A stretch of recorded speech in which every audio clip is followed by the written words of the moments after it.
And still keeping it Kenyan, the country is known for its diverse beauty, wildlife and culture that actually attracts tourism within the country. However, the sector has been plagued by numerous travel advisories following the terror attacks that have been in place in different sectors in the country. That said, did you know that there are tourists who are still very loyal to the letter despite the numerous warnings?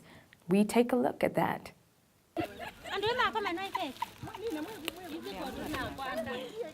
Meet Teresa Norris. Her dedication and love for Kenya is perhaps testimony to the old adage that love conquers all. At least twice every year, Teresa sets on a journey. And for about 18 hours, she travels over 14,000 kilometers from Seattle, Washington to Nairobi, Kenya. And she has been doing this for nearly 2 decades now. So passionate is she about the sights and cultures in Kenya, the best south of the Sahara, you would argue, that she braces herself and the deadly terror attacks and travel advisories. 2 things bring me. One is some of the work I do in rural communities with an organization called Women's Enterprises International Kenya, or WAY Kenya. We work with women in the countryside, helping them get access to clean water and to improve their quality of life. And that's the reason I came here in the beginning. But now I come here because of my friends, the friendships that I've developed over the years, because of the people I've met, and just because I love Kenya.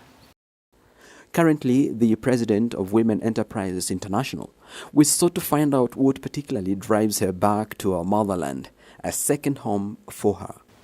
I think the first thing I love about Kenya is the people. The people I have met are so warm and generous and welcoming. There's nothing like being received by a group of women in the countryside with singing and dancing, which I would never encounter at home. And I have an opportunity to dance, which is just something I love to do. And it's always great to come back and see people that you have developed friendships with over a number of years. In addition to that, it's beautiful here. The countryside is beautiful. There's so much variety, from mountains and green lush forests to dry, more arid areas to the coast. There's so much to see. And I think personally, for me, it's also the mangoes. Samton Joroge is the owner of Africa World's Holidays, a tours and travels company. And for the last 9 years, he says he has worked as a tour guide and driver. Joroge has observed hundreds of tourists who visit the country up to 3 times a year, in good and in bad times. I actually deal with the missionary tourists. These are the loyal clients that I actually worked with the last 6 years, and they have been coming all the way through. Whether there is travel bans, whether there is travel advisories, they are always coming. I would tell them that if they're wise about where they travel, Kenya is a great place to visit even now.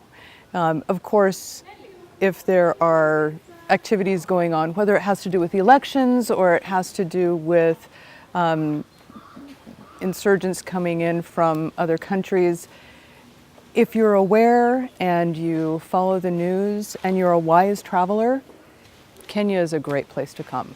And it's an amazing place to visit, not only for the people and the countryside, but for the animals. I mean, you can't beat the safaris here.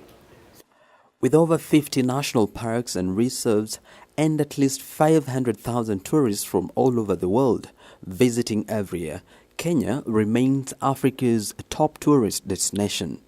The challenge still lies on the sector players to brace the otherwise considered harsh perceptions in visiting Kenya in order to attract more tourists.